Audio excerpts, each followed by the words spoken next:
Today, we're going to connect to the Uconnect infotainment system in the 2020 Ram 1500 via Bluetooth. From the opening screen of the Uconnect system, select Phone. Next, the system will ask if you want to pair a phone. Select Yes.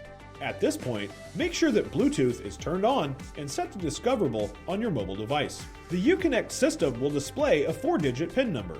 Verify the number matches the pairing request sent to your phone. Next, the Uconnect system will ask you to confirm that the pins match. Select Yes. The system will now tell you that the Bluetooth pairing was successful. Select OK.